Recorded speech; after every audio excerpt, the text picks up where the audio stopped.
Picture this, we're inside a prison, the kind you see in the movies. Our focus is on inmate number 58327. This dude is ripped, working out, minding his own business, when he gets called in for escort duty. Turns out, he's got to transport a group of prisoners headed to an appeal hearing. And get this, these aren't just any criminals. These are the masterminds behind a huge, illegal online chat room. The kind that traffics in unspeakable crimes against kids and teens. Now, these guys already know they're gonna get off with a light sentence, maybe just probation. They're cocky, smug, practically high-fiving each other. As they're heading to the transport van, they're already planning their next move. Apparently, a fellow inmate slipped them a note with the password to a locker at the subway. They're planning to grab the cash and valuables stashed there, then set up shop overseas to avoid getting caught again. So they pile into the van. Number 58327 is behind the wheel, his hair hanging low, practically hiding his face. As they approach a sign warning of a dangerous road ahead, he tells them to buckle up. One of the prisoners starts to mouth off, ready to argue, but his buddies calm him down. Just then, the van starts shaking violently and flips over. Luckily, nobody's seriously hurt. Here's where it gets even weirder. Inmate 58327 hands them the keys to their handcuffs and tells them to get out. Freedom. But wait for it. A minute later, he pulls up in a freaking taxi. He yells at them to jump in, and they peel out, leaving the wrecked van behind. Inside the taxi, they're cheering, high-fiving, celebrating their escape. They're completely oblivious to what's really going on.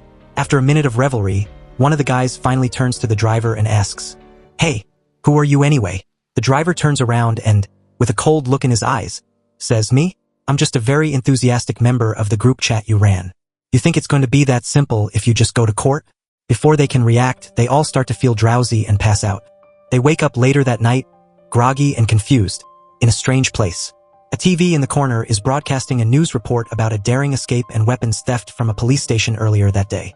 One of the prisoners looks down and says, "Why do I have a gun in my pants? Can anyone explain this to me?" Realizing they've been framed for a much bigger crime, escape and armed robbery which carries a life sentence, they panic. They try to call the police and confess, but it's too late. SWAT team busts through the door, and they're quickly apprehended. Unbeknownst to them, a group of taxi drivers, part of a rainbow taxi service, is watching the whole thing unfold through binoculars from a distance. Their mission is complete. Almost. The only one missing is their guy, Sung Chul, who's at the subway station, retrieving the money from the locker that belonged to the chat room operators. Now, let's rewind 2 years. We see a convoy of police cars racing towards Sung Chul's taxi company. Inside the office, Sung Chul is saying goodbye to his team. Each of them is moving on to different things after the team disbands. Only Do Ji doesn't have any set plans. Sung Chul gives a heartfelt speech, thanking everyone and wishing them well. Outside, the police are storming the building, searching for him. They find him sitting calmly at his desk, as if nothing is happening. Sung Chul eventually returns to his familiar taxi. The police couldn't find any evidence to charge him. Sometimes, Do Ji drives out to visit Sung Chul. They reminisce about Jin Ian and Kyung-gu's knack for fixing cars. Since they all have great jobs now, Sung Chul doesn't want to call them back. So, whenever they come to see him, Sung Chul pretends to be angry and kicks them out without any real welcoming. He can't bear to see the people he cares about get hurt or suffer. "Then why don't you kick me out?" Do Ji asks. "If you kick me out, where will driver Kim go? You're all alone, so me being around is better for you, right?" Do Ji steps into Sung Chul's room. He wistfully heads down to the basement, where they used to hang out. It's the same scene, but where are the people from back then? The same desk, the same motorcycle, but now it's covered with a dust sheet. And the familiar taxi, too. It's all a thing of the past. Let's check in on Park and Choi. They're super successful in their careers, but they can't forget the days when they fought side by side. And Goon? She's become a real-deal police officer now. One day, she sees a man, looking heartbroken, handing out flyers looking for his missing child. She starts to go help him, but her boss stops her, reminding her not to get involved in other people's business. Even without the team anymore, Sung Chul still goes around posting flyers in different places, just like the old days. Meanwhile, the man looking for his son is wandering from place to place with his stack of flyers. Desperate and feeling like he'll never find his son, he considers jumping off a bridge. But just then, he sees a flyer that says, "Don't die, call us. We'll handle it for you." Back at his place, a bell rings from the phone. Sung Chul has received a call, meaning driver Kim is about to get a job. In the car, the heartbroken man starts telling his story. He works at a fried chicken restaurant. It's just him and his son since his wife died in an accident when his son was young. As his son grew up, he became a young man. Their life was peaceful until one day his son happened to overhear a conversation between his dad and the landlord about unpaid rent. To help his dad, he lied and said he got accepted into an exchange program abroad for 2 years. Overjoyed, the dad took him shopping and saw him off at the airport. After 2 weeks with no contact, and the landlord mentioning his son had paid the rent, he went to ask his son's classmate. That's when he found out that his son had dropped out of school to work in Vietnam. Back home, he found his son's employment contract in the drawer. Flying to Vietnam and going to the address on the contract, he only found a row of houses that had been abandoned for a long time. In 10 months in Vietnam, he couldn't find any more information about his son. Back in Korea, he reported the incident to the police, but they either didn't believe him or were being irresponsible and failed to assist. That's why he was handing out flyers every day, looking for his son. One day, he came home and received a letter from his son. In the letter, his son wrote, "Just think of me as dead." Taking that letter to the police, he learned that the place from which his son had contacted him was a hotspot for casinos. Do Ji and Sung Chul are back at it, analyzing the letter from Dong Jae. Nothing seems out of the ordinary about the handwriting or the words themselves. But then, Do Ji notices something odd at the end of the letter, some strange markings. He realizes that it could be a distress signal from Dong Jae, who used to be a signal corpsman and knows Morse code. Turns out, Dong Jae was sold to a company that makes games to lure in victims. If he doesn't meet his quota, he gets beaten and starved. One day, the manager forgets his phone on the table, and Dong Jae quickly grabs it to call his dad. But before he can say anything, he's caught and beaten half to death. They force him to write a goodbye letter home so his dad will stop looking for him. That's when the father turns to the Rainbow Taxi team to handle things. After receiving the signal, Do Ji hops back into his familiar taxi, ready for a new mission. They start by tracking down the address of the company that signed the contract with Dong Jae. But it turns out to be a fake address in an abandoned building. First lead gone. Next, Sung Chul looks for job postings, but the listings have all been deleted. Undeterred, Do Ji starts searching using font styles and writing habits, and this time he strikes gold. There's a company recruiting in a similar way to Dong Jae's company. He applies and they call him back. Still about working abroad. Do Ji decides to leap. How can you catch the tiger cub without going into the tiger's den? Now let's check in with Park and Choi. They go back to visit Sung Chul, but he's not there. They see a missing person flyer on his desk. Realizing what's going on, they rush down to the underground garage. The taxi's still there. Could we be wrong? As they're standing there confused, Sung Chul shows up. Like always, he bluntly kicks them out, but they've already figured out what he's up to. Back to our main man, Do Ji. The country he lands in is Vietnam. As soon as he gets off the plane, he calls Sung Chul to let him know the situation and ask for support when needed. A group of people from the company pick Do Ji up at the airport. They're careful to park in a blind spot of the security cameras. While he's in the car, he pays close attention to the route they're taking. Back in Korea, Park and Choi are seeking out Go-eun to talk about their suspicions that Sung Chul is hiding things from them to carry out a mission. In Vietnam, Do Ji and the other job seekers are taken to a canoe. There, the guide paints a rosy picture of the future. While waiting to be picked up, the guide takes them to some tourist spots. Do Ji asks Sung Chul to look up information about the guide. Then, the guide puts them in the back of a truck. Before getting in, he pretends to take everyone's phones, saying he's helping them switch to Vietnamese SIM cards. The truck starts taking them on a winding mountain road, far from civilization. And there's another car waiting for them. Down below are some thugs carrying black plastic bags. When he wakes up, Do Ji finds himself and 2 other travel companions tied up and hanging in the air. So, they lower them down when the manager asks if anyone knows how to play gambling games. Then, they get another round of beatings when no one answers.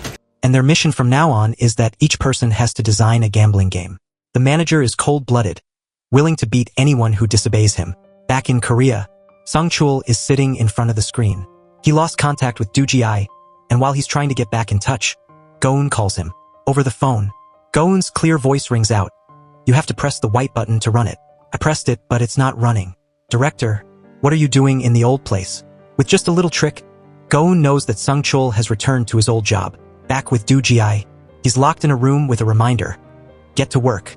There's a computer and some how-to books on the desk. Opening one, he sees blood stains on the pages left by previous people. In the hallway outside, a person is running away in a panic, but strangely, they aren't chasing him. He makes it to a nearby Korean restaurant and asks the owner to call the Korean embassy. But he's mistaken. This is where they pick up the people who escape. Meanwhile, in Korea, Park and Choi decide to go to Vietnam to support Do Ji. At this moment, Do Ji picks the lock to his room. He carefully looks around the rooms. Inside are the manager and his two henchmen. They're drinking beer and talking.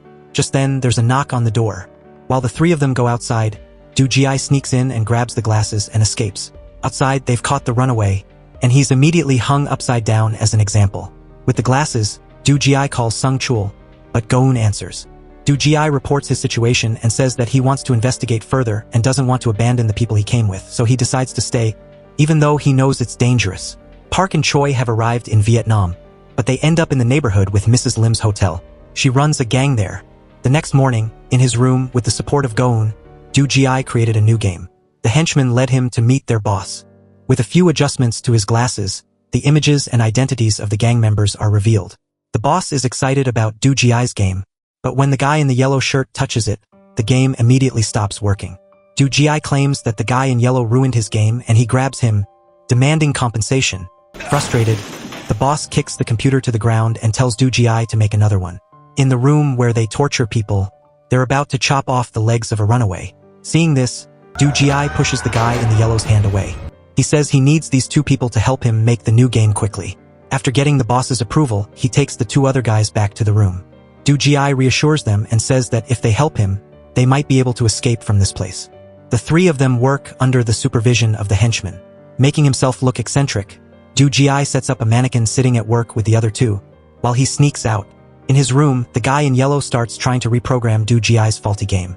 But when he accesses it, Go-eun on the other end receives data from their system. As soon as Du Ji gets out, he hails a taxi. In the car, Go-eun informs him about the fat boss. He's on Interpol's red list, wanted worldwide. The taxi Du Ji turns out to be a robbery crew. They try to rob him, but they end up getting their taxi stolen by him instead. Du Ji starts tracking down and capturing the guide. It's not hard for him to find and catch him in the car. He's carrying a stack of passports of the victims and calling the embassy to report that they ran away from home due to domestic violence. This is why the police can't investigate. After driving him to a deserted road, Du Ji starts dealing with him his own way. He shows him a picture of Dong Jae and asks him about him. At first, he refuses to talk, but after a few car stunts from Du Ji, he starts spilling the beans. It turns out that he's just the one who picks up the victims for the intermediary organizations, and the parent company runs the show. Knowing that he doesn't know anything else, Du Ji takes his phone, gets back in the car, and leaves him on the side of the road. On the way back, he sees two men walking aimlessly in the night. Wait a minute, that's Park and Choi. Du Ji backs up the car to pick them up. He takes them to a food district and calls Go-eun. With the limited information, they can't find Dong Jae's location because they have 4 to 5 different locations. The only way is to bring them all together to find him. But how to catch them and bring them all together? Du Ji can't do it alone. But at this moment, he thinks of one person, Mrs. Lim. With a brand new, handsome, and cool outfit, Du Ji pretends to order 2 crates of liquor to be delivered to the address on the paper, deliberately letting Mrs. Lim know. Then he gets back in the car and returns to his place. At the detention place, the managers are sitting around when dozens of cars carrying their gang members with knives and swords suddenly drive in. Du Ji uses the guide's phone to send a message to the guy in yellow, saying that they've been exposed and need to move the location. They pile people into cars and flee to another location before Mrs. Lim can get in. They are taken to a place that seems to be their center because other groups of people have also been brought there. The guy in yellow immediately gets slapped by the boss for daring to come back without being ordered. At this moment, another man in white appears. Immediately, Du Ji's glasses activate. Looking at his picture, Go-eun is shocked. He's the police officer that Go-eun met in the police station dining room. He was in charge of Dong Jae's case. And here, he's the chairman, the final boss of them all. Very coldly, the chairman orders his men to get rid of the newcomers to erase all traces. Before killing them, they force them to write their last wills. With no other option, Du Ji is forced to act alone. He takes down the men, knocking them down to the floor. The boss's men come in greater numbers, trying to prevent Du Ji from getting out. After taking down the henchmen, Du Ji starts going up to find the boss. The fat boss tries to stop him so that the final boss can run to the car to escape. At this moment, the Vietnamese police arrive. They subdue the henchmen and give Du Ji a police motorcycle to chase after the boss. While chasing, Du Ji asks Go-eun to help him find the location of the boss's car. She discovers that he's going to an abandoned amusement park. However, the distance between Du Ji and the boss is still too far. Go-eun stalls the boss. Just as the boss's car gains momentum and crashes through the gate, Du Ji arrives. He crashes his motorcycle into the boss's car, causing the car to lose control and overturn. Seeing this, the boss opens the car door and runs away. He runs up to the roof of a building. Du Jie slowly walks up. Knowing that there's no escape, he pulls out a gun and points it at him. Thinking he's in control, his finger is about to pull the trigger when suddenly a sniper shot rings out. The boss falls to the floor without knowing why he's dying. At this time, the Vietnamese police begin hunting down and arresting the henchmen and disbanding the boss's gang. They are extradited to South Korea and will certainly have to face sentences commensurate with their cruel actions. Back with the man looking for his son. He's still absent-mindedly holding the flyers looking for his son when a taxi arrives. And not believing his eyes, Dong Jae, his precious son, is stepping out. They hug each other and cry in boundless happiness, not paying attention to the taxi slowly driving away. In the car, Du Jie calls the center. National Vehicle 1283 has completed. On the way back after a customer transport, Du Jie receives a call from Sung Chul. He informs him that the autopsy results show that the bullet that killed the boss originated from South Korea. This indicates that someone wanted to kill him to silence him. But who that person is needs further investigation. Back in the basement, everyone from the old team has gathered. Ha-jun also arrives, and Go-eun has resigned from the police force. They start renovating the car and adding new features to it. In another scene, on the side of a road near a train station, as the train approaches, an old woman slowly walks towards it. It seems like she wants to end her life. Receiving the notification from Sung Chul, they all gather in the basement to hear Sung Chul's report. Du Jie is sent to approach the old woman to understand the situation. In the car, she starts telling her story. Her name is Im Soon. She's a poor old woman living alone in a house by the sea. Her son, due to hardship, went to work far away and hasn't come back for over a year. One day, a car with a handsome and talented singer arrives to open a daily necessities store. He invites everyone in the village to watch a musical performance by him. He is polite and caring to all the elderly people. When he learns about Im Soon's difficult circumstances, he shows even more special care. He strikes up a conversation and helps her with small things, giving her joy and faith in him. One day during a raffle, the special prize is a very valuable infrared light, and she's lucky enough to win it. When she goes up to receive the prize, she learns that she only has to pay 22% of the prize value. But she firmly refuses because she doesn't have the money. After that, seeing that she doesn't come to the musical performances anymore, he goes to where she sells her goods to sing live there, helping her sell faster. Little by little, he begins to win her trust completely. One day, while sitting at her house, he takes out his phone and shows her a picture of his 5-year-old son. He says that he's often in the hospital, so he has to work hard to earn money to support himself. Oh my, how similar to my son's situation. A father working far away to earn money to support his child. So she takes out her meager savings to buy goods to support him. But not only does he not take the money, he also advises her to save the money in case she gets sick. At this point, she is completely won over by his kindness and his moral words. Pretending to make her feel less guilty, he pretends to think and then says he needs her to do him a favor. He asks her to open a credit card for him. A few days later, as she's passing by selling goods, he calls her in and asks her to watch his store for a bit while he goes to eat. How could she refuse such a small request? Seeing her selling, people come to buy and support her. She sells a lot of goods. After a while, he comes back and says that someone asked him to buy all of her seafood. When paying, he even intentionally pays her more. So she agrees to sell goods for him while he goes to work on other things. One day it rains heavily. While sitting in her house, she sees him call and ask her to help him bring his goods into her house. Of course, she agrees. And the trouble begins to happen. The goods that she's selling for him are being tracked down by buyers because they're of low quality. They scold her and demand she return their money. But she's just helping him sell, so how could she have the money to return? The matter is taken to the police. At the police station, she realizes that they took out a credit card in her name to pay for the purchase of those low-quality goods. At this point, it's truly a case of innocent until proven guilty, so she can't prove her innocence. She goes from being a victim of exploitation to becoming an accomplice. The police ask her to call her son to resolve the matter. For her, she'd rather die than let her son know. He even calls her and mocks her and tells her to go die. The problem isn't over when she receives a call from the bank asking for payment because the card is overdue.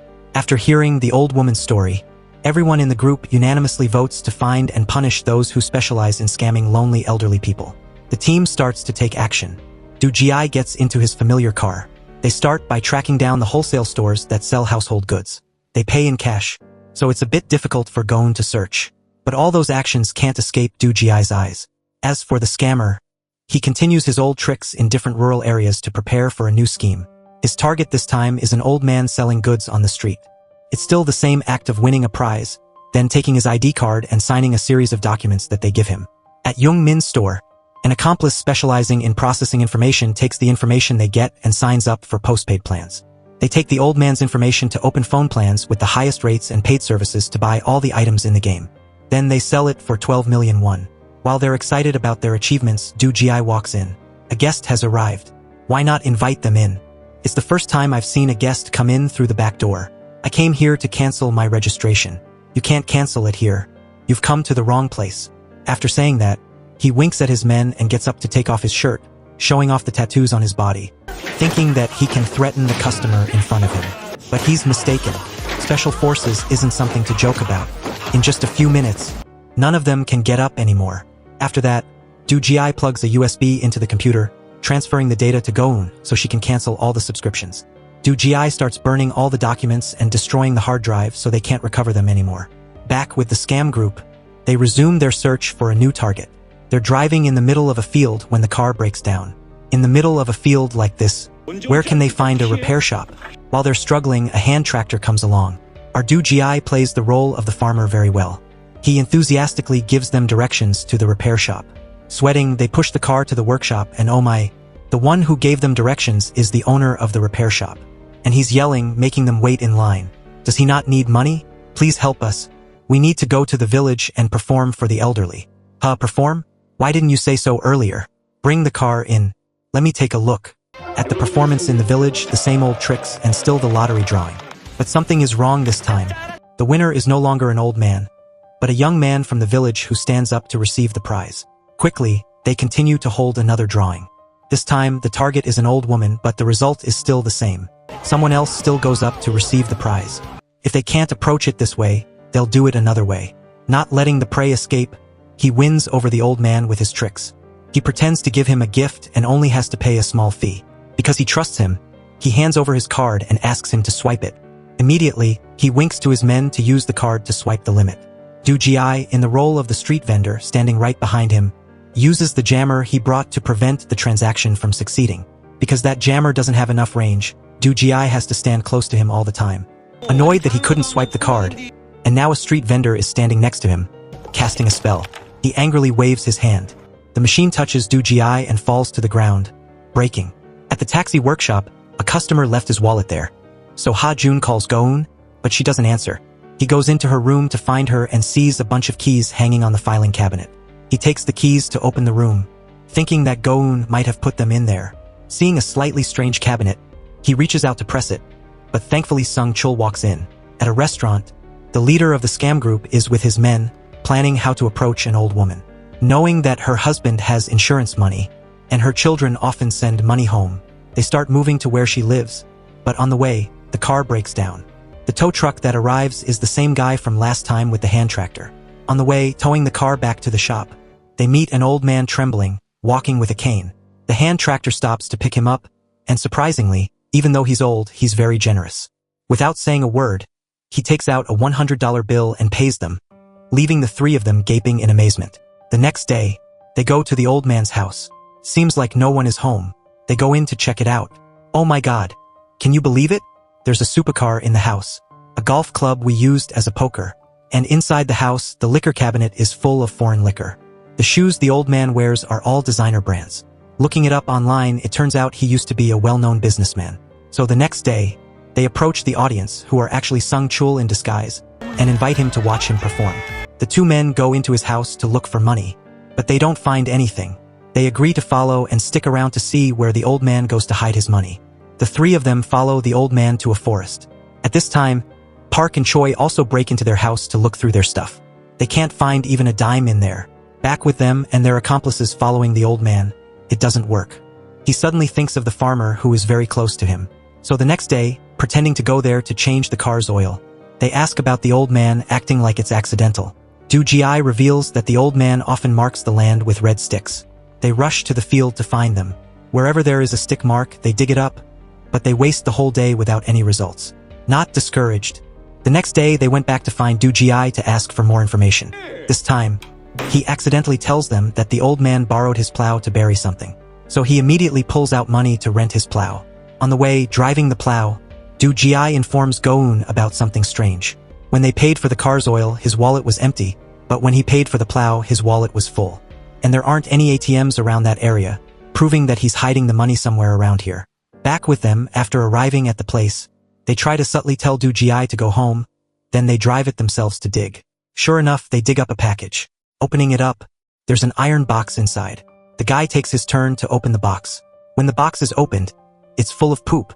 Not discouraged, he orders them to dig somewhere else, but the plow refuses to start. Annoyed, they jump on him, but he keeps trying to start it and it doesn't start. Suddenly, the car's electrical system shorts out and explodes, burning his face black. Furious, he changes his tactics. That night, he and his men go to interrogate the old man, but it doesn't work with someone who has amnesia. Realizing that the old man likes to listen to music, they invite a band. Go-eun is that singer. After she performs, she gets a $100 tip from the old man and is even invited to his house. They quickly follow. After a while, they see the old man's beautiful car speeding out of the house. Lowering the car window with a cheerful attitude, Go-eun tells them that the old man has given her the car, and then seemingly accidentally shows them a map with red marks on it. Seeing this, they rush to chase after her to steal it back.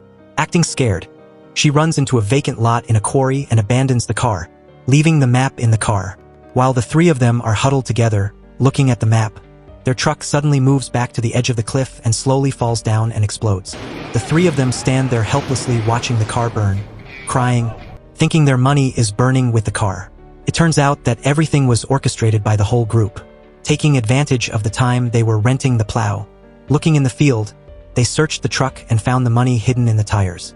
After taking all the money, they installed a remote control system in the car to control it to back up and fall off the cliff. In a forest, the old man is stopped by three people on his way back. They pull out a switchblade and threaten him. Acting scared, the old man turns around and runs up. They follow him and see the old man standing in front of a high cliff, with the sea at his feet. Seeing them coming to catch him, he jumps into the sea. In the car, the ringleader waves the knife in the air, threatening his two men. They run away scared. Alone with the map in his hand, he happily thinks he's about to get rich and laughs gleefully. In the sea, Sung Chul, in the role of the old man, after jumping into the sea, is picked up by the couple Choi and Park, who go out to meet him by boat. Back with the two men after being threatened, both run out of the forest in fear. Luckily, a taxi drives by. Without thinking, they jump into the car, wanting the driver to take them anywhere. And they are granted their wish when both are tied together in a fishing net. That night, he sneaks into the forest with a shovel. He takes out the map to compare the objects. Everything is correct. Sang Ji has arrived at the place he wants to go. There are many red flags planted there. He diligently digs each one, but he digs forever and doesn't finish. He hasn't found the treasure yet, but his foot feels something strange. Looking down, he realizes that he has stepped on a mine that exploded at some point. It turns out that the red flags mark the minefield of the military area. It's not hard for us to guess the ending for the scammer, isn't it, guys? At a train station, the first victim, I'm Soon, is waiting to welcome her grandson and son back home. In her head, she still hears the words, "From now on, you don't have to worry about compensating the victims who have been scammed in the past. How can I repay you? Just living a healthy life is the greatest repayment." For us, in Sung Chul's room, just as he finishes changing the new photo, Choi and Park walk in. They inform him that they have blocked the entrance to the underground tunnel by elevator, and from now on they will go by another, slightly more inconvenient entrance, but it is necessary to change just because of the driver's curiosity. Outside, just as Go-eun steps out, someone sitting in a car parked by the side of the road takes a sneaky picture of her. She is about to go see who that person is when Ha-jun calls to report that the attendance check-in isn't working. She turns around and at the same time, the car starts up and speeds away. After work, Go-eun asks Ha-jun and Do Ji to help her look at houses. She's been looking for an apartment to rent but hasn't found one she likes. On the way home, they're talking about the apartment when suddenly the car brakes hard. In front of the car is a little girl. Slowly getting up, luckily because they braked in time, the girl is okay. Everyone gets out of the car to see if the little girl is hurt anywhere, but she runs away. A bit surprised, but relying on their intuition, they feel that something is wrong, so the three of them spread out to find the girl. Finally, Do Ji finds the girl hiding under the outside unit of an air conditioner. It looks like a lost girl. They take her back to the office to ask her questions. Despite everyone using every means to ask, the girl doesn't say anything about her family. They only know that she has a lost younger sister and that she is very afraid to go to the police station. Just then, A phone call comes asking about that child. Outside, the girl who is eating is scared and crawls under the table. Sung Chul bends down and asks the girl. She tells him that her name is Seo Yun. When he informs her that her mother is calling, she doesn't show any joy but only demands to go with her sister. She doesn't want to go home with her mother. Seeing that it is unusual, Du Ji gets in the car to find out about the girl's parents. According to the address the caller gave, Du Ji finds an apartment. Before he can even enter, he sees two men talking to someone claiming to be the girl's mother in front of the apartment.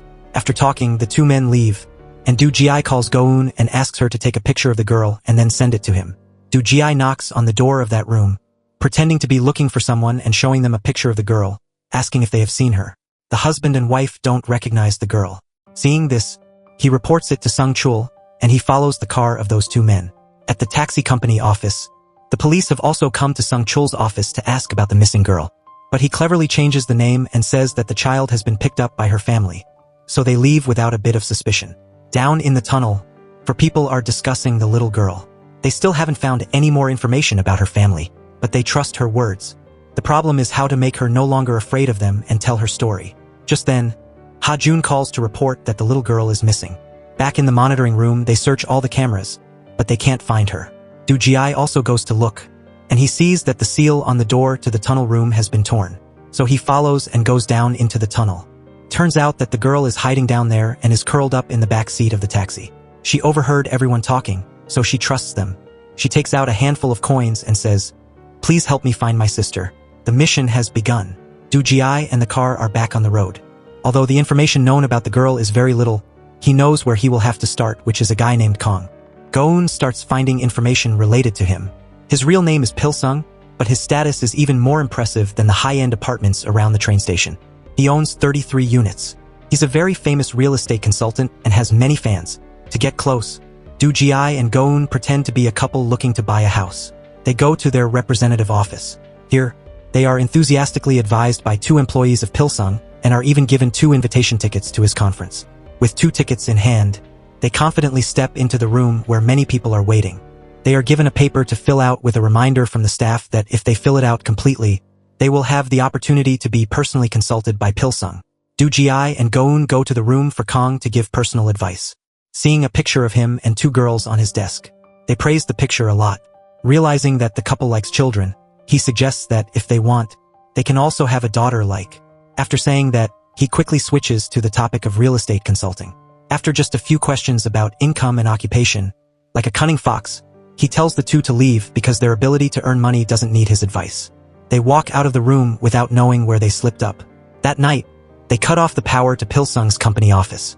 While the security guard goes out to call an electrician, Du Ji plugs a USB into their computer so Go-eun can find data about the Seo Yun sisters, and he looks for the survey.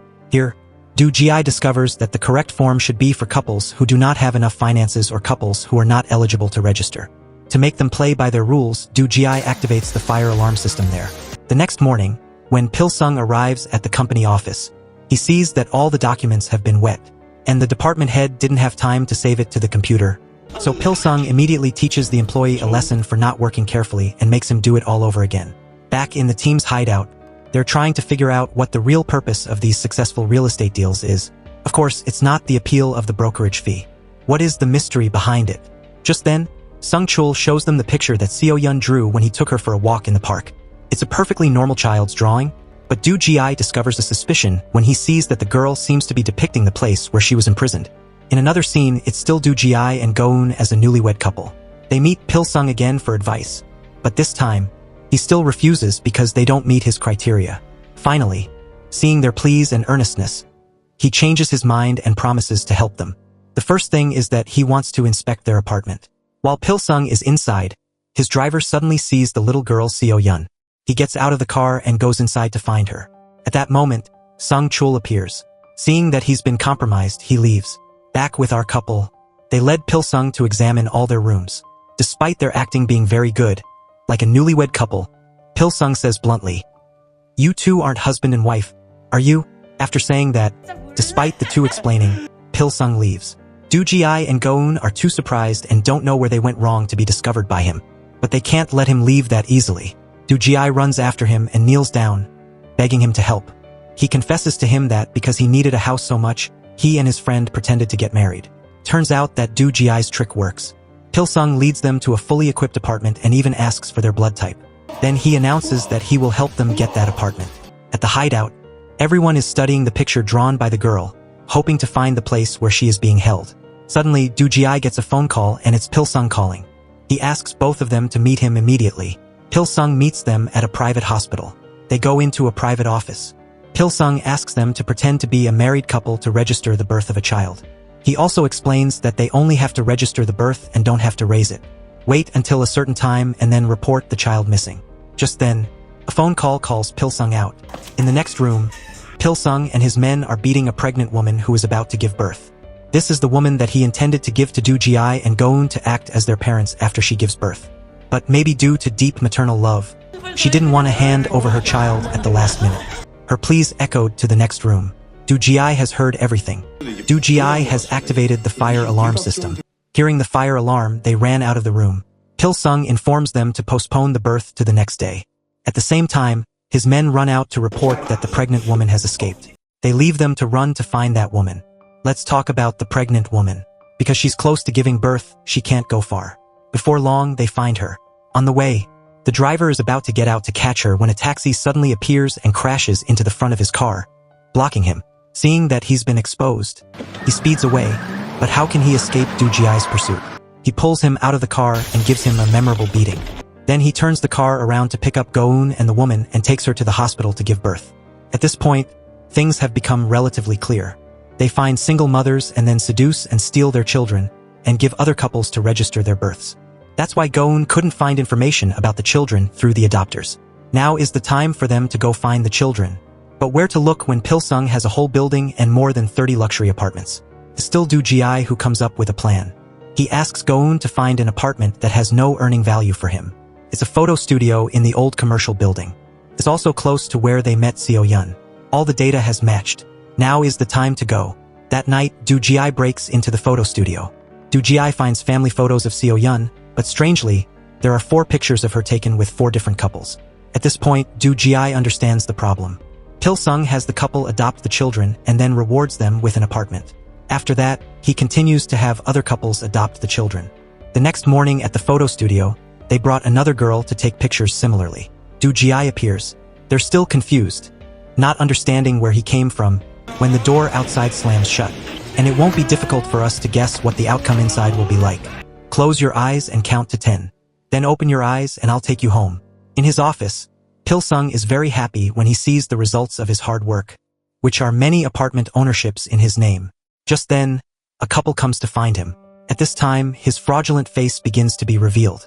It turns out that he targets couples who are struggling and don't have enough money to buy an apartment, and tells them to adopt a child, and they will be able to buy a cheap apartment. Then he lends them money to buy a house. When the house procedures are completed, he starts asking for money. They certainly don't have it to pay him, and he will foreclose on that apartment immediately. And sue him? No one dares because illegally adopting a child is already against the law. That's why he owns so many houses. After kicking the couple out, Pilsung suddenly sees what's happening in the photo studio through the camera. He quickly calls his men and gets in the car to go to the children. Here, Do Ji starts jumping over the fence and going inside. Just as he enters the house, Pilsung lurks outside and closes and locks the door, trapping Do Ji inside. He pours gasoline all around the house and sets it on fire. Then he herds all the children into the car and drives out. At this time, Go-eun and Jineon's car also arrives, but Do Ji orders them to chase Pilsung's car to save the children, and he will stay in the burning room. Do Ji is breaking down the door when he hears a child crying on the second floor. Running up to the second floor, he sees a girl sitting scared in the closet. Do Ji takes a blanket and wraps it around the girl and quickly carries her out. Then he jumps out of the window. As for Pilsung, he runs back to his office to pack up gold to prepare for an escape. But the net of heaven is wide, though its meshes are coarse, yet nothing can slip through. Do Ji appears at his office door after taking down the assistant. He grabs his collar and asks him where he's hiding the children. As a cunning fox, he knows Do Ji won't dare kill him if he hasn't found the children. Seeing Do Ji's hand loosen, Pilsung counterattacks. At this time, Go-eun and everyone rush to find the children. They search everywhere, all the suspected places, but don't see them. Go-eun runs down to the parking garage looking for Pilsung's car, and suddenly she hears the sound of children inside. They pry open the car door and find all the children inside. Pilsung thought he had used the children to control Du Jiai, but he was wrong. The ending for Pilsung after that is worthy of what he has caused the children.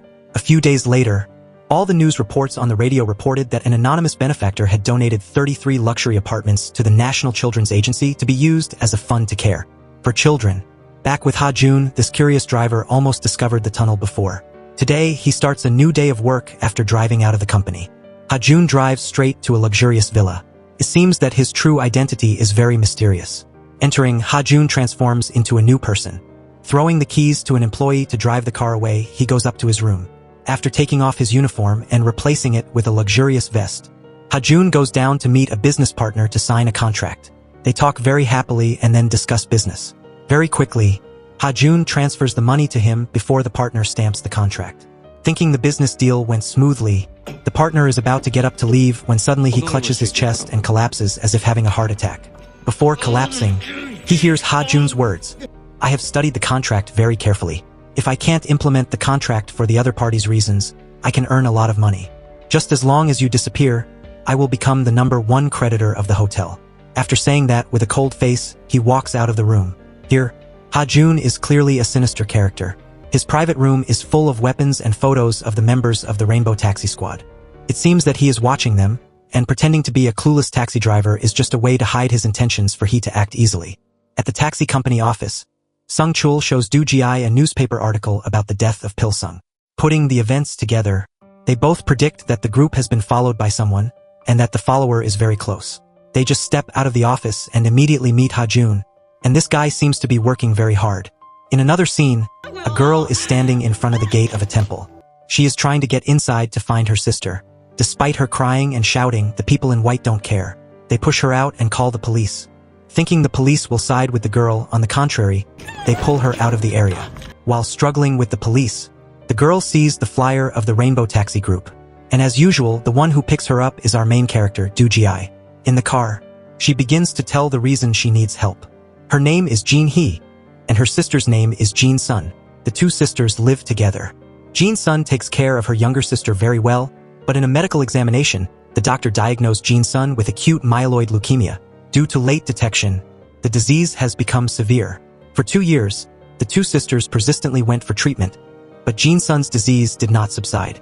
Jin Hee tries to encourage her sister to be happy and to heal, and not to think negatively.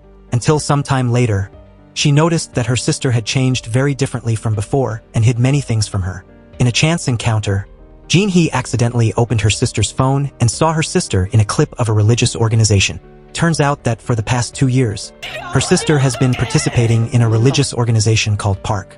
Not only did she not get treatment at the hospital, but all the hospital fees were put into it, even borrowing money. Despite the younger sister's advice, it didn't work because Jin Sun's faith was completely placed in the pastor of that organization. Then one day, after planning to return home, Jin Hee didn't see her sister. There was a letter left on the table. It turned out that her sister had moved to live permanently in that organization. She rushed there to find her sister, but if she wasn't a follower, she couldn't go in. Her sister also texted her that she didn't want to meet her, reporting the matter to the police. They couldn't help her because it was a religious organization, and the police had no right to interfere. The next morning, Du Jiai drives to that place to scout. He sees that at the gate, many people want to go inside to find their relatives, but can't get in. Information about this organization is reported back to Go-eun to find information. With the help of the couple Park and Choi, Go-eun also infiltrates the internal camera system. That image is immediately sent to Du Jiai. Inside is the pastor preaching to his followers in a church. He calls on people not to go to the hospital for treatment because it will turn them into demons. All the followers listen to him obediently. Next, he makes everyone sever ties with their relatives, even children with their parents and vice versa. All relationships will no longer exist, and there will be only one relationship with himself. He, Juman, was sent down to save them, take them out of hell, and bring them to Park Garden. At the end of the sermon, he is surrounded by his followers and honored like a living saint. Back at the familiar hideout, Go-eun provides more information about the pastor. His name is Juman, and he used to go to China to trade fabric, and after returning to his country, he continued to trade fabric. If you only look at it superficially, it is a very normal resume, but with Go-eun, there is nothing she doesn't know. She also reveals that Juman currently has 14 prior convictions for crimes such as organizing a multi-level marketing scheme, embezzlement, spreading false rumors, and fraud. Currently, the Juman organization is actively building Park Holy Land. He draws on people's fears, such as death, hell, demons, etc., and forces everyone to sever ties with their loved ones to increase his power and become increasingly dependent on him. Now let's go back to Ha Jun at the luxurious house. He is sitting and talking with someone in the organization who seems to be his superior. That man, Hyunjo, is starting to ask Ha Jun about their organizations that have just been destroyed. It turns out that they are the ones behind all the cases, from the foreign game group to the real estate case. All those cases were destroyed without recovering any money. Ha Jun can't understand how people like an old director, 2 mechanics from the research institute, a salesperson who used to be a police officer, and a taxi driver who used to be a soldier could destroy 2 very sophisticated organizations that he built with great effort. Why could it be like that? That question is in his head, and he can't answer it. Back with Jin Hee. She decides to entrust the Rainbow Taxi Group to handle it for her by selecting the blue button on the screen. And the whole group starts another mission. At a hospital, Jin Yeon is now playing the role of a patient. He was chosen because his slightly stupid face looks very much like his own. Looking bored, he sits alone on the waiting chair when a woman comes to encourage and comfort him. Then she invites him to drink water. Here, there is another beautiful woman. They ask about his condition. When she learns that his disease cannot be cured, she says that her relatives also had the same disease and have now been cured without going to the hospital. The next scene is where our Guy Park is invited to join the group. On the forum, a woman is talking about her illness. She says that she used to put millions of won into the hospital to cure her disease, but it didn't work. After that, she fell into a difficult situation, and wondered why she met Juman. He told her to get well, and from then on, she felt her body healed like a miracle. Next, Juman goes up and goes to Jin's son, looking at her and saying, "No matter how painful it is now, you must not go to the hospital. That is because the demon in your body is fighting against the luck. The more pain, the happier to prove that you have supernatural power." He steps up in front of a glass cabinet and then pours a chemical into it, turning the entire water tank purple, and then puts his hand in it. The entire water tank is slowly sucked of all the purple color back to normal before the astonished eyes of all the followers. Taking advantage of the moment when everyone is running up, Jin Yeon quickly gets acquainted with Jin's son. When Jin Yeon says that her sister is waiting outside, Jin's son says she wants her sister to be with her on a train to Park Garden. At another ceremony, Pastor Juman is performing the ceremony. He urges everyone to give all their property to him because, according to him, that is filthy property. People begin to step forward and put their property into a prepared box, and then he blesses them with a glass of holy water. When it's Jin Yeon's turn to go up, after shouting out the slogan and drinking that glass of holy water, he runs back to his seat. As he is about to turn away to spit it out, a hand pats him on the shoulder. Nothing escapes Juman's eyes. Assuming that his faith is not enough, he makes him sit in repentance in a closed room. After the ceremony at a restaurant, Pastor Juman reveals himself to be a scammer. He and his mistress are sitting together eating. He uses the money donated by his followers to buy gifts for his mistress. All his actions and words have been recorded by the camera. Juman and his mistress are having fun when the waiter gives him a payment bill, saying that the person sitting at the table across from them sent it. Juman gets up to see who it is that dares to make him pay. Arriving there, before he can say anything, the man tells him to be careful. There is a disaster above his head, and he has a short life. After eating, Juman steps out of the store when suddenly a sign from above falls down, almost hitting his head. Upstairs, Do Ji is told by Go-eun that the water that Juman gives everyone to drink contains a sedative, which is an addictive pain reliever often used for patients with severe cancer. At the construction site, the excavator is digging and discovers an ancient artifact. Juman rushes to the spot, and he smashes all the ancient artifacts and says not to report it to the cultural office because he is afraid that the construction of his park cathedral will be suspended. After that, he gets in the car and leaves. Juman's car is going to a cemetery when it suddenly stalls. The phone also loses signal. The sky is gloomy. Juman sees a man in there in the clothes of a sorcerer, so he goes in to ask to borrow a phone. The answer of that person is, "You're not dead yet." Then he turns his face around.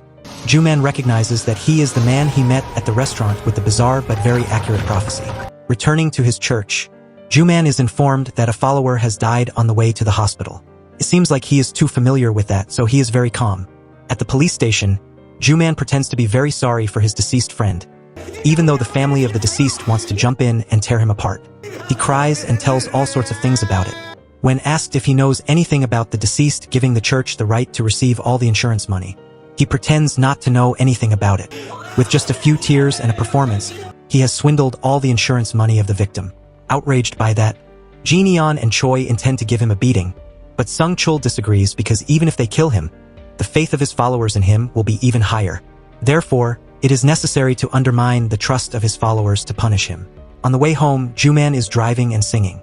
Suddenly, a black shadow stands like a ghost in the middle. Juman quickly steers and pulls over to the side. Looking back, oh, there's no one there. Maybe I'm just seeing things. Juman mumbles and continues to drive.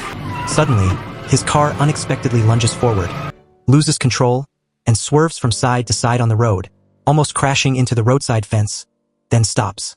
Juman has a heart attack and is terrified. That's not the end of it. Returning home, he suddenly sees his funeral portrait appear on the wall. Turning around, he meets a ghost behind him. He is so scared that he falls to the ground and shouts loudly, causing his mistress to run out of the room. The next morning, Juman goes to see a doctor and all his indicators are normal. He asks to inject a shot of the most expensive type of tonic and then leaves. On the way back, remembering the events, Juman goes to see the mysterious sorcerer. He arrives at that place, but as always, he gives him a few equally mysterious sentences. At Jinhee's house, two thugs are demanding money from her. That money is what her sister borrowed from them. Jinhee has already paid it, but they still demand that she pay more at a higher interest rate. Seeing the two weak girls, they intend to use bullying tactics. But after just a few blows from Go-eun, both of them are lying sprawled on the ground.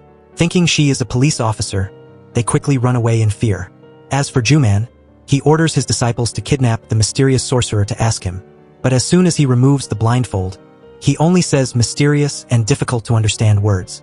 He says that Juman has touched something that he shouldn't have touched, so he will have bad luck. Someone is wearing a black hat, always following him closely. Thinking the sorcerer is scaring him, Juman pulls out his golf club to hit him. Unexpectedly, the lights in the room suddenly go out. He seems to see vaguely in the darkness the face of the man in the black hat approaching him. He is so scared that he falls to the floor. At this time, the sorcerer asks him to untie him. After being untied, he pulls out an amulet and pastes it on the door, and the lights come back on. The sorcerer says that he has touched something, so the ghost keeps chasing him. Remembering what he has done, Juman leads the sorcerer there. They also find a painting that looks very similar to the person who has been haunting Juman for the past few days. This time, he has to believe it. Juman rushes to ask the sorcerer for an amulet. He gives him 3 to paste in 3 places with the advice that he must not earn money for 3 days so that the followers don't find out about his affairs. At each place where he passes the amulet, he tries to cover it up. At the healing session, the patient must sit still to be beaten by him with the belief that the harder they are beaten, the faster they will recover. Seeing that Juman still has no change, Do Ji decides to switch to plan B. At the church, Juman is preparing for a new ceremony. Still the familiar routine of pouring ink into the water. He hasn't even had time to preach when he sees behind him a whole painting that has ink flowing into it and spreading all over his shirt. He quickly orders the ceremony to be dismissed. After he goes to invite that sorcerer, he sees that he had pasted the amulets incorrectly, as he told him. He returns his money and leaves. Too scared, he goes to the sorcerer's place to beg him, but he still refuses to give him any. Just then, the house suddenly goes dark and shakes. The sorcerer tells him to run away quickly. From the next room, looking over, he sees the sorcerer exorcising, and it's like he's possessed. He speaks out and calls him. It turns out that the ghost is Juman's mother.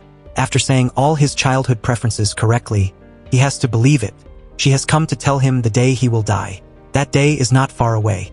Too scared, Juman kneels down and begs the sorcerer to save his life. He promises to do all that the sorcerer asks.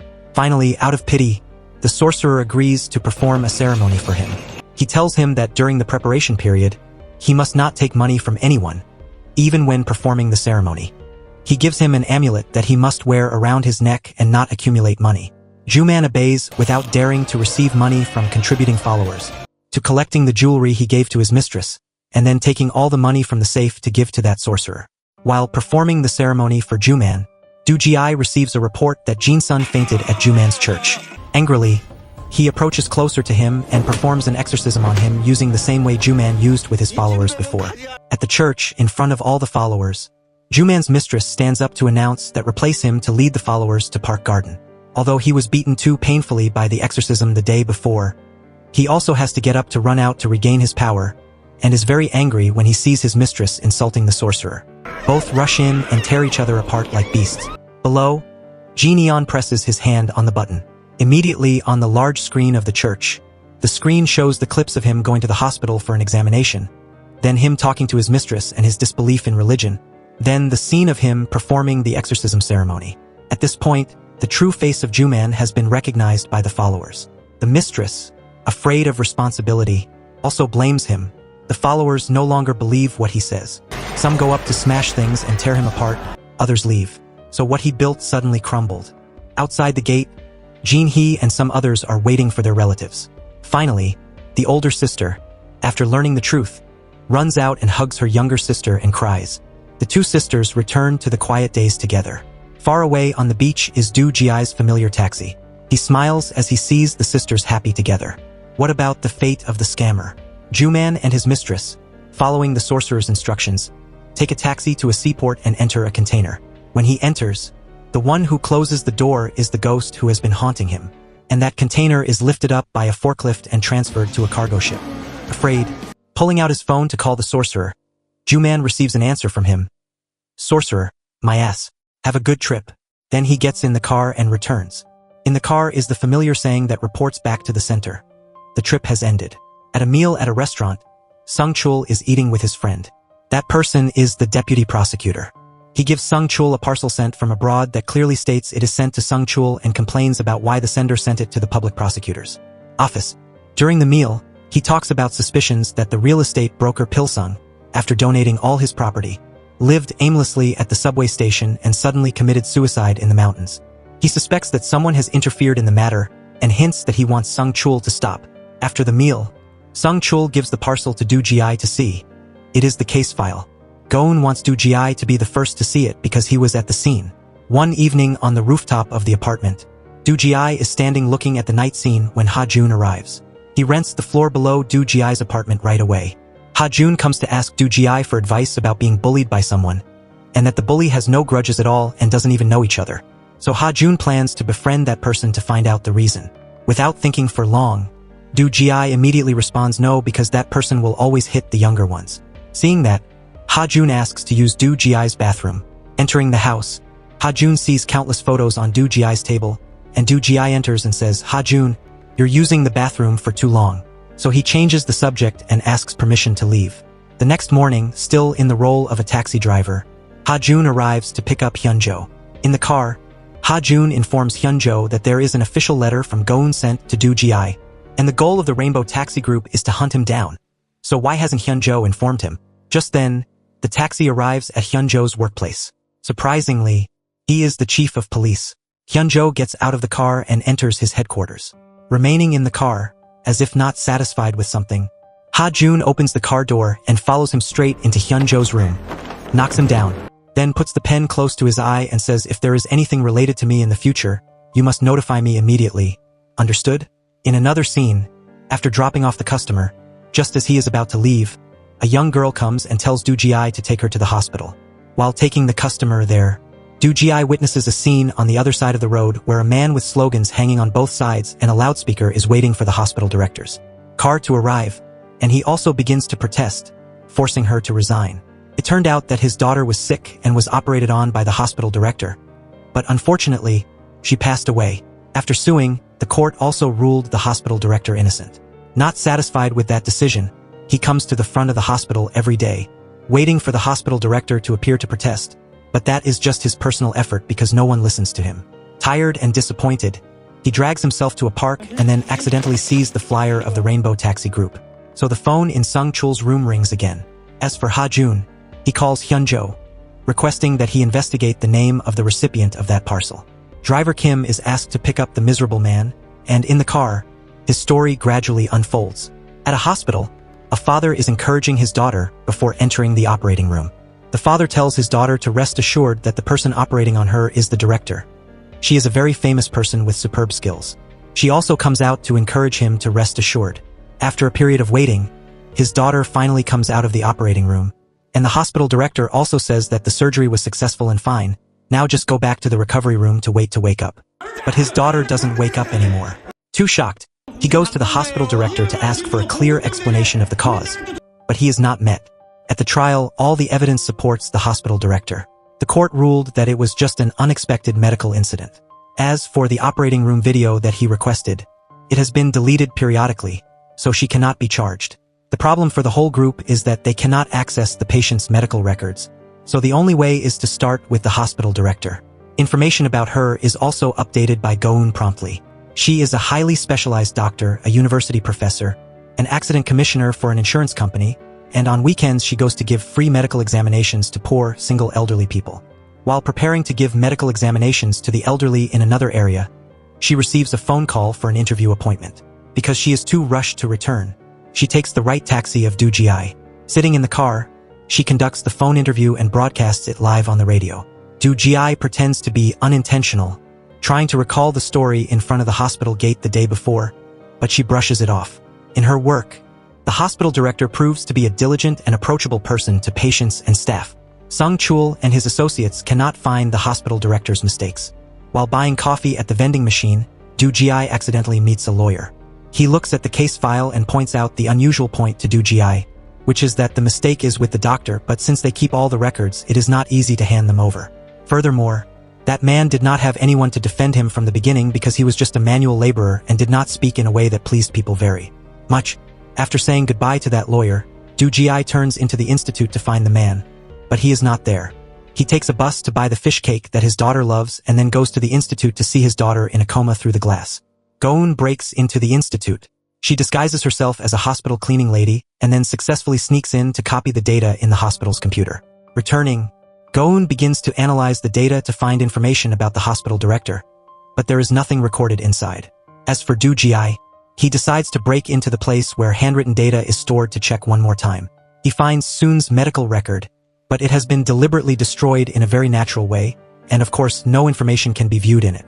Not discouraged, Do Ji-ai goes to the operating room to check, but when he enters, the alarm of the camera rings loudly.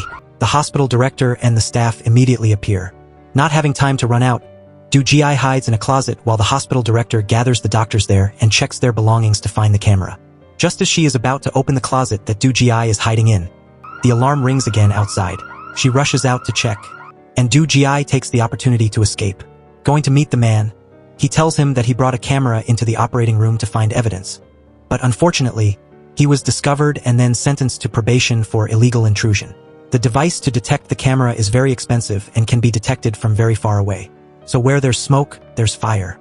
The hospital director must be hiding something to be so careful to prevent it. Do Ji-ai decides to return to the operating room, but in a different way, which is to be a patient to have surgery, and the camera is prepared more carefully. He is taken to the operating room with an injury in his neck. The nurse begins to prepare the anesthesia. They take off the glasses on Do Ji-ai's eyes, and Go-eun activates the camera, and immediately the alarm rings again. Thinking it is due to a poor quality camera, the doctor quickly turns off the alarm to be quiet and then quickly proceeds with his work. But just then, a surprise happens.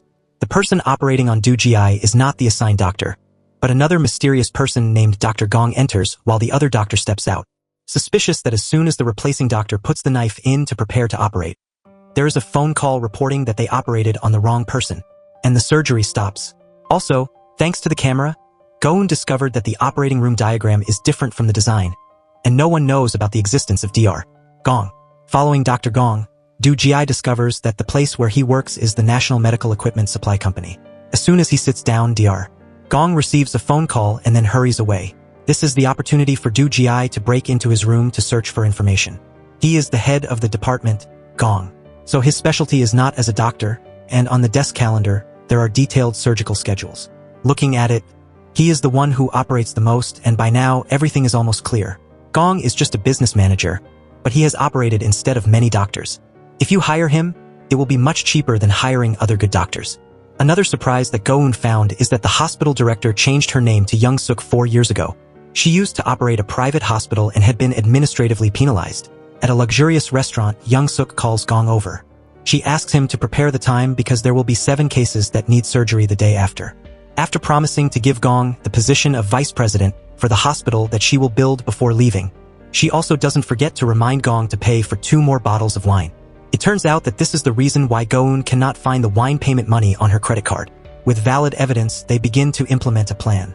The first is that the car intentionally collides with the car mirror of the driver who is carrying Gong to force him to chase after. Then Do Ji-ai gets in the car and returns. In the car, when hearing Do Ji-ai ask about patient Soon, he intends to open the door, but the specially designed seat belt keeps him tightly in the seat. Du Ji continues to show him the clip taken in the operating room and forces him to tell the story of what happened to Soon that day. While operating, Soon's blood pressure suddenly drops sharply, and the bleeding cannot be stopped. Gong quickly calls the hospital director. She comes to suck the blood out and sew it up. After that, Young Suk calls Gong into her private room, pours a glass of wine, hands it to him, and tells him to forget this incident, considering it to be a side effect of the anesthetic. The key point of the story has been grasped, but Du Ji still wants to stay in the hospital to find out more about the hospital director's purpose. While walking around thinking in the hallway, Ha Jun runs in. A little surprised, they greet each other. Ha Jun says he came to visit an acquaintance who is also in the hospital, says that, and leaves. Remaining alone, Du Ji suddenly remembers something. He goes to the room of the patient's family, waiting for surgery. Isn't it strange that all 7 surgeries do not have a single family member waiting outside? It turns out that all the free medical examinations for lonely elderly people have a reason for it. They are the objects eligible for medical benefits, and Young Suk intentionally increases the severity of their disease so that they have to have surgery, and she will receive that money from insurance. And because they are lonely elderly people, she will also act as a guardian, and if there are any errors, no one will suspect. At a golf course, because Gong has given up operating, Young Suk approaches another medical equipment supply company, and she suggests to the business manager he take an online surgery course, and then she will help him improve his skills at the hospital. After examining a patient who is an old man, realizing that he can no longer live, Young Suk calls the head of the administrative department and tells him that if the old man dies, call the police and say that the cause is old age. So he died of a chronic disease.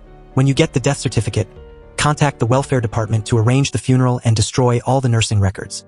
In the record storage room, as always, the head of the administrative department takes the patient's medical record to destroy it in the old way. He just puts it in when the power goes out. A mysterious stranger walks in. Too scared, he quickly calls for help. But at this time, even heaven cannot save him. In the hospital room, Sung Chul receives a call. I want to make Young Suk the most famous tonight, so do you need me to help? At a press conference of Young Suk, she has just launched a book and registered to give it to her fans.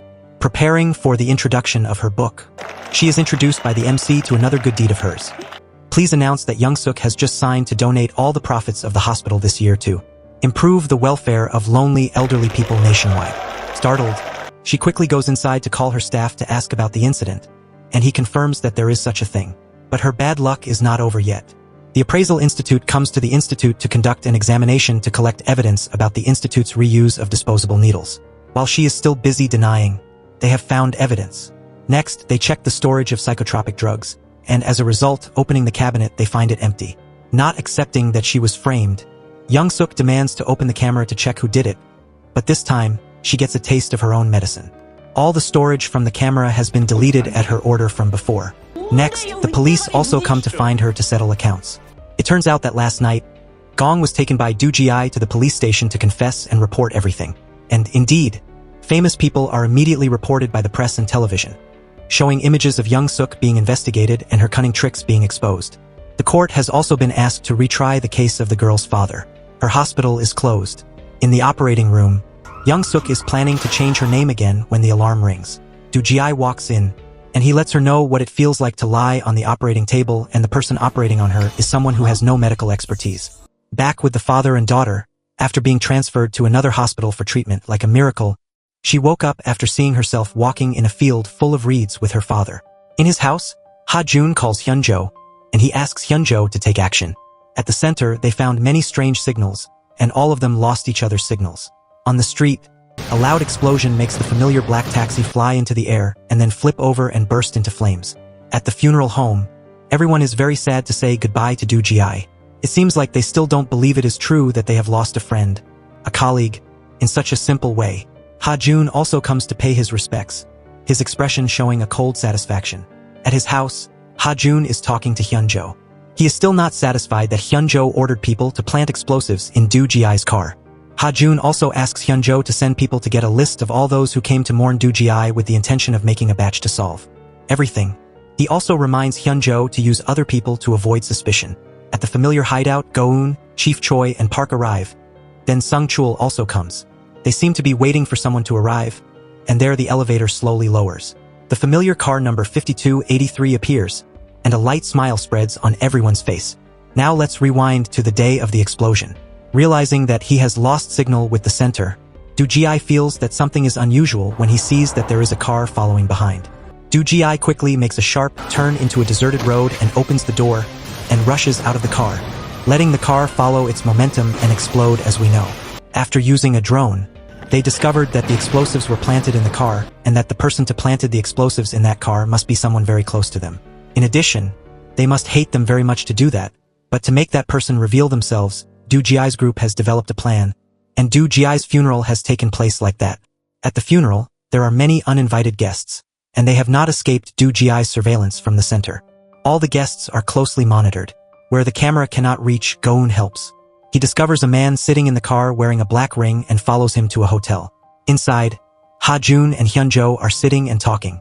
Hyun-jo says he has finished monitoring the funeral, but Ha-jun still feels uneasy. Just then, a group of people walks in, which is the leadership of the association, and both of them are members of that organization. Returning to the present, when everyone has gathered, Go-eun begins to let everyone know information about those who came to the funeral. They are all people from a service company, which is Black Sun, a famous nightclub in Kingnam. Furthermore, Sung Chul also shows everyone Ha-jun's resignation letter. He also strings together the events from the story of Ha accidentally discovering the way down to the tunnel to him taking pictures of all the members. Then he secretly investigates the old jobs written on the job application, but no one there knows who Ha-jun is. So the culprit is clear. Now is the time to track him down. At the entrance to the Black Sun nightclub, Jineon and Choi attract the attention of the security guards so that Du Ji can break inside. Just entering, he sees two security guards torturing a person and intending to kill him. Very quickly, Du Ji jumps in to intervene.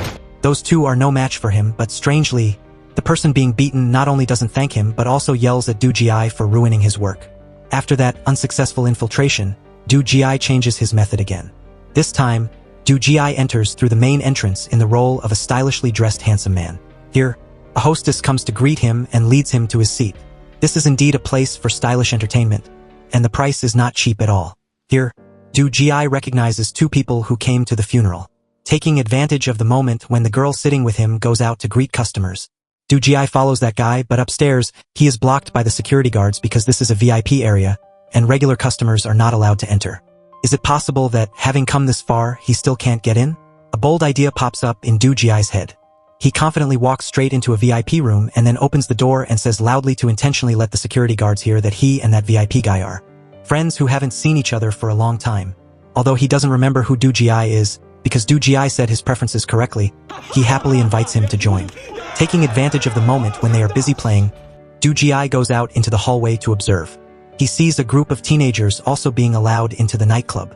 Next, he goes to the next room to scout. While still searching, he hears someone, and he quickly runs into the bathroom to hide. Du Ji hears the team leader of the security guards giving instructions to them. He tells his men not to touch the reporter who was saved by Du Ji last time.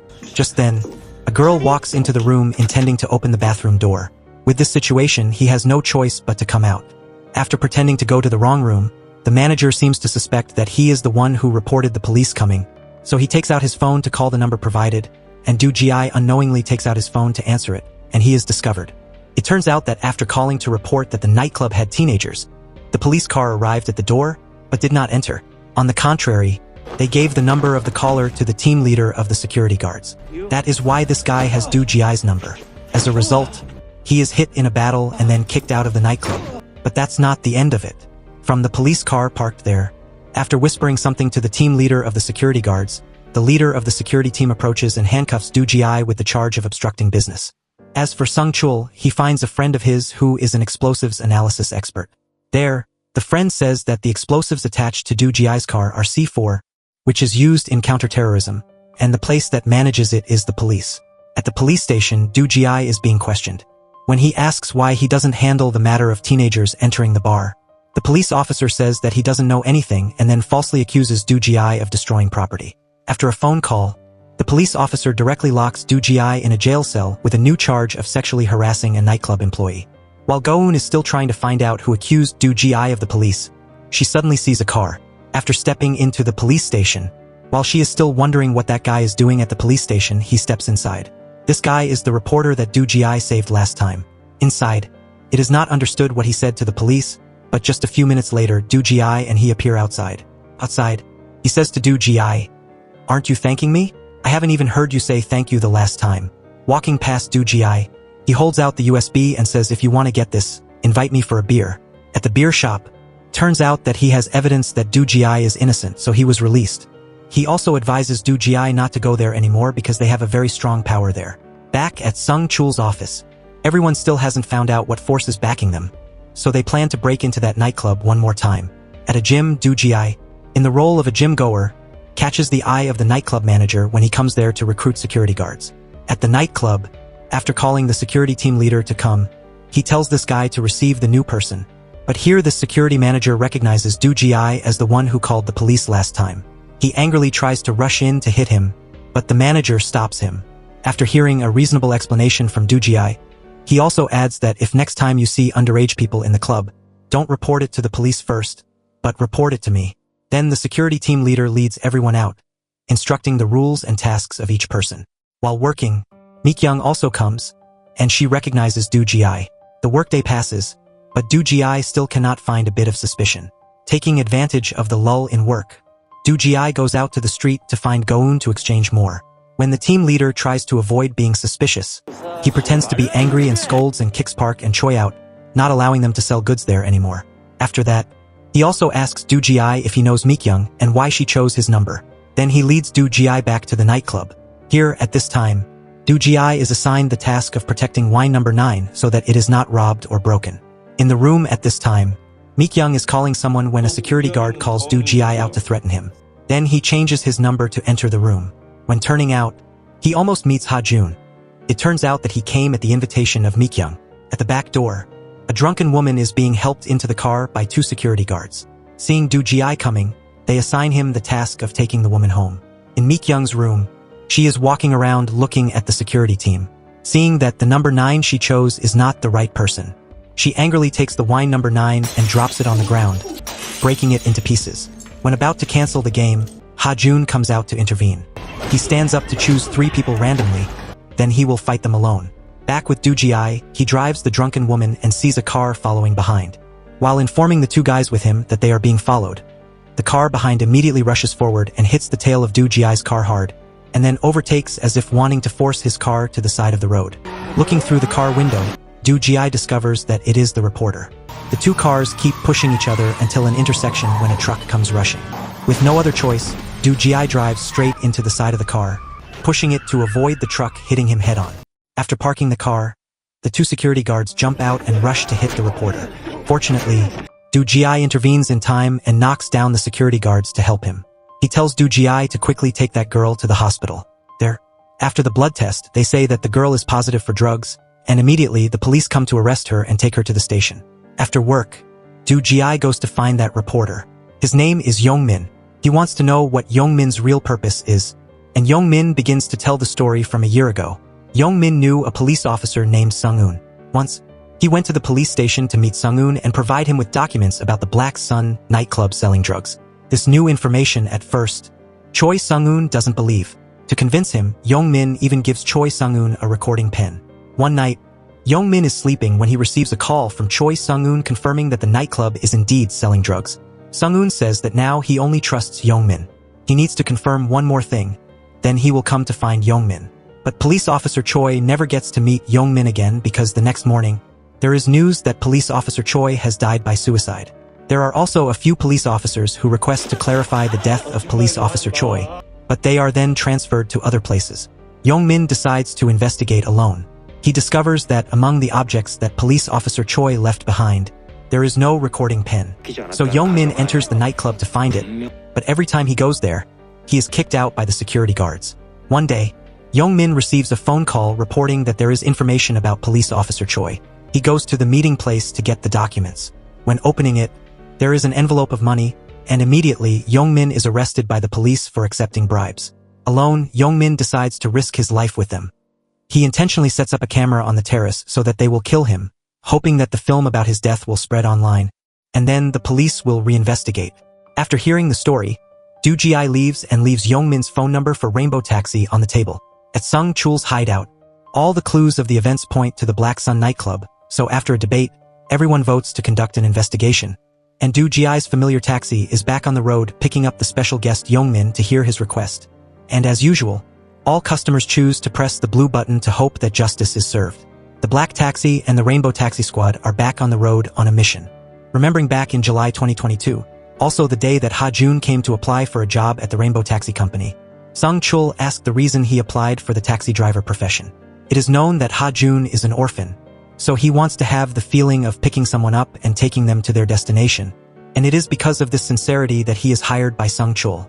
At the taxi office, Sung-chul also recalls his conversation the night before with Ha-Jun. He liked him very much because he is always forgiving and treats him well, even when he makes mistakes.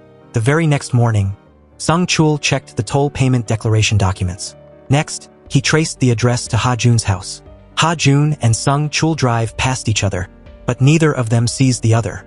Cut to the basement. The group is analyzing the organization chart of the criminal group and realizing that the current directors are all fake. Sung-chul also provides another person involved. If this is true, then the criminal group has been colluding with the police to commit bad acts.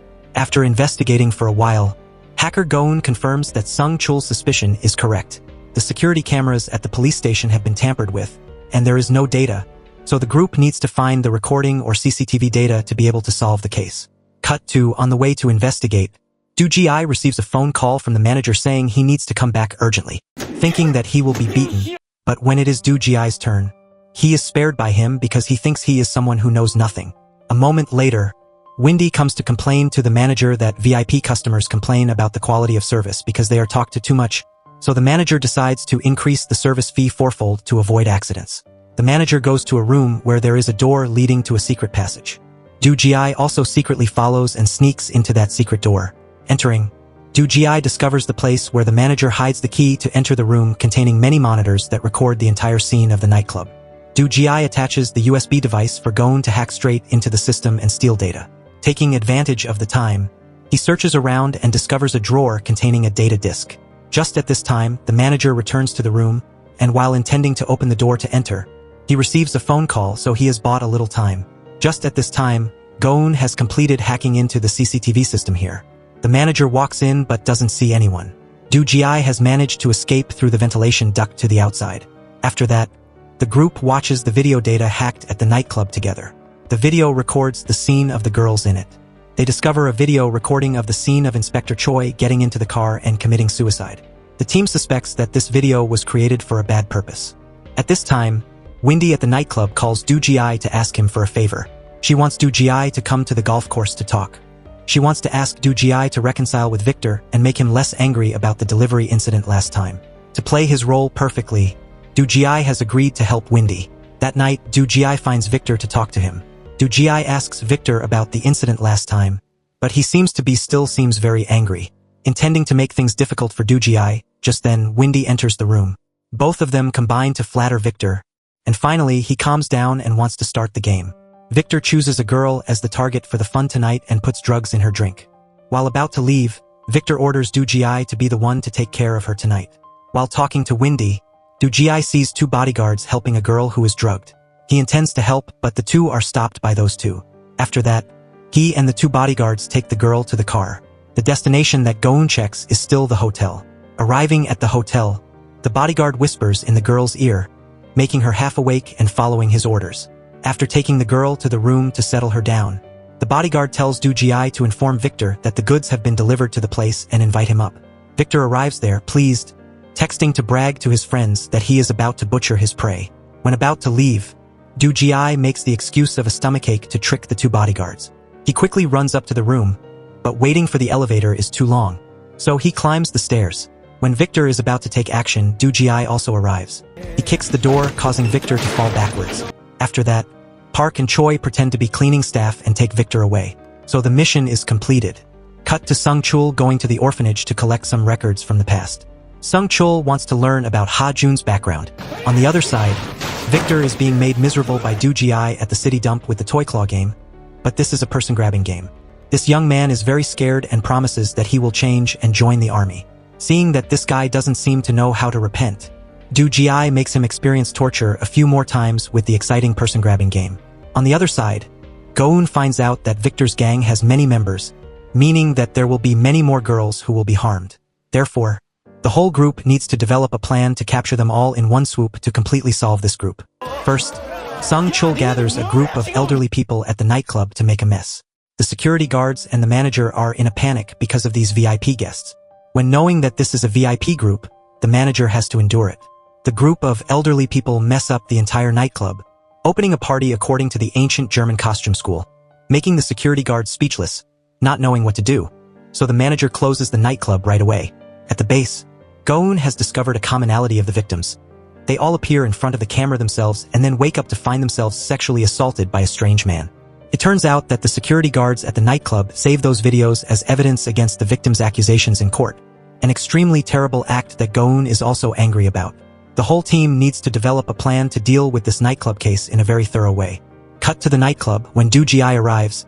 He is reported to room number 5 to clean up the trash, and he also sees the police officer in this area in the room. After asking for information from Go-eun, they realize that the group of police in this area has colluded with the nightclub team to cover up the scandals. After that, Do Ji is called into the manager's room to talk. He invites him for a drink and asks about Victor's whereabouts. Do Ji tries to lie about Victor's whereabouts, but when he drinks the third glass of wine, he realizes that he has been drugged. The manager shows a video recording of the scene of Do Ji arresting Victor, and at this time he knows that Do Ji is an inside agent. He tries to resist, but the drug goes deep so he faints. Go-eun quickly informs Park and Choi to go rescue Do Ji.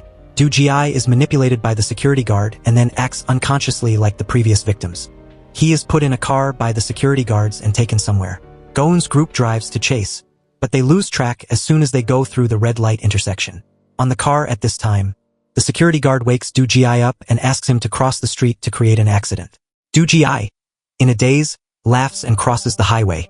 His mind is lost in the darkness. When about to be hit by a truck, luckily, Go-eun arrives and pushes him out of danger. Seeing that, the security guard drives to kill both people on the street, and Brother Park drives to stop the crash in time and causing an accident at the intersection. A moment later, he startles and wakes up and sees himself in the hospital next to Park and Choi, also injured from the accident. Go-eun tells him that his symptoms are very similar to the girls who were victims. Asking about the memories that happened before, Do Ji cannot remember anything. Do Ji imagines that that night, when being abused by the manager, he took the opportunity to get the recording pen containing the evidence that reporter Youngmin gave to Inspector Choi. After that, Do Ji takes the pen back to reporter Youngmin. He activates the pen and recounts the events of that day. Reporter Youngmin gave the pen to Inspector Choi so that he could record every conversation while investigating. Inspector Choi goes to the nightclub and sees the police captain drunk coming out of it. He suspects that the captain has something shady with the manager at this nightclub. The next afternoon, the captain allows Inspector Choi to leave work early. Realizing that there is something suspicious, Inspector Choi follows the captain's car to the nightclub. When arriving, he sees him handing over the drugs to the security guards here. Inspector Choi is very disappointed and calls to inform reporter Youngmin about the situation. After that, Inspector Choi takes the gun, and he rushes straight into the manager's office, holding the gun to threaten two colleagues who are trading drugs. While being careless, he is ambushed by the manager from behind. The colleague tries to persuade Inspector Choi to let this matter go, but he does not yield. He throws the pen cup into the hand of the captain, taking the opportunity to activate the recording pen and throw it back there to record the entire conversation. Seeing that Inspector Choi seemed stubborn, the manager poured all the alcohol containing psychotropic drugs into the mouth of the inspector. After that, Inspector Choi walks out with a soulless expression because he has been drugged. The security camera recorded the entire scene. The next morning, reporter Youngmin arrives at the scene of the crime, and Inspector Choi is only a cold corpse. Reporter Youngmin is very distressed by Choi's departure. After listening to the entire event, Do Ji realizes that in Inspector Choi's last words, there is a message to reporter Youngmin, and they need to find out what it means because perhaps only reporter Youngmin can understand that message. After racking his brains, reporter Youngmin remembers that Inspector Choi registered him for a gym course, and there is a locker there that may be important evidence. Reporter Youngmin immediately goes to find that locker at the gym.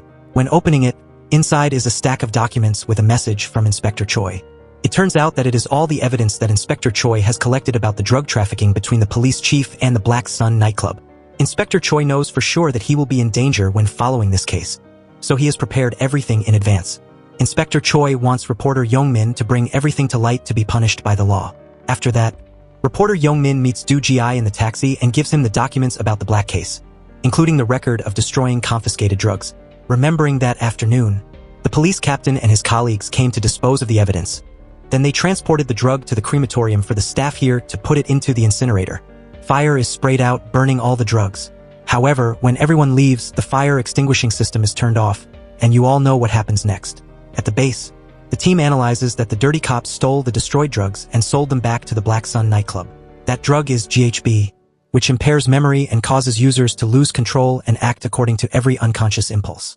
However, this drug is not addictive and is used on other people, so it is not prosecuted seriously. Cut to Ha-Jun and the drug suppliers sitting together discussing. The nightclub manager comes to inform that recently, the nightclub has had some very confusing things happen. When Ha-Jun looks at the resume, he sweats and realizes that number 9 is Do Ji-ai. Ha-Jun does not expect that Do Ji-ai is still alive and has come to work at this nightclub. Immediately, a very large group of gangsters came to the taxi company to track down Do Ji-ai, and the entire team ransacked the rooms, but there was no sign of anyone. His subordinates call to inform Ha-Jun of this news, causing him to be scared, his face drained of blood. After that, Ha-Jun goes to the sorcerer's room to ask for advice. He asks Ha-Jun to be calm and continue to implement the plan. Cut to the next morning. The Rainbow Taxi team receives the notification, so everyone has gathered at the secret base. On this side, the police team continues to transport drugs in the car to take them for destruction. Still responsible is the police chief and his colleague, who will join forces and will sell to the Black Sun nightclub. This time, the quantity of drugs is extremely large, and Ha-Jun directly commands the transport. After that, all the drugs are handed over to Ha-Jun, making him very pleased. The Rainbow Taxi team also disguises itself to blend into the nightclub as buyers. Suddenly, the female customer rushes in and gets angry because the drugs she bought are all fake. Ha-Jun also doesn't understand why there is such a thing. The delivery and receiving parties begin to blame each other. Some people begin to faint because they have used alcohol containing fake drugs, including the police captain, and he fires a gun before fainting. The whole nightclub suddenly becomes chaotic, and the parties rush into a brawl, punching and kicking each other. Do Ji-ai slowly walks in and stands looking at Ha-Jun with a very confident expression. It turns out that before that, he had developed a meticulous plan to handle this matter. Park and Choi pretend to be police to break into the evidence warehouse. Park exchanges the book for the destroyed documents. After a while, Go-eun successfully hacks into the system of the police station. That night, the whole group acts together. They prepare many bags of flour that have the same packaging as the destroyed drugs. Then they drag the flour into the warehouse, exchanging it for the real drugs. Next, the drugs are inspected by the police and taken for destruction the next morning. The police have found that the drugs are hidden in the office of the police chief. Every step in Do Ji-ai's plan is extremely perfect, making Ha-Jun only know how to be silent and clap his hands in praise. The special forces have also come to the nightclub to arrest the suspects involved. Many rich kids and foreign partners are escorted by the police to the station. Reporters are outside in large numbers to report on this matter. At the trial, appropriate punishments for the defendants are issued. At this time, everyone is very scared and begins to blame each other, but it is too late. The police chief is very worried because he is involved in this case, complaining, asking Ha-Jun to help him resolve this case. He helped the chief with the string to make a new life and strangled him to death to pay off the debt. In the taxi, reporter Young-min thanked Do Ji-ai and his group. Even though the method was not legitimate, it still resolved this case and is full of justice. The defendants involved in the nightclub line are convicted by the court and taken to trial. Finally, the black nightclub mission has been completed. Cut to Ha-Jun. He is being reprimanded by the boss and is planning to kill him because of what he has caused. However, Ha-Jun still tries to beg Mr. Bishop for a chance to be able to take revenge and kill Do Ji-ai with his own hands. After that, the taxi company receives a call from the next customer. Do Ji-ai drives to pick up that customer. Surprisingly, that person is the boss, Mr. Bishop. Alright, the movie ends here. See you all in the next movie. For now, goodbye and see you again.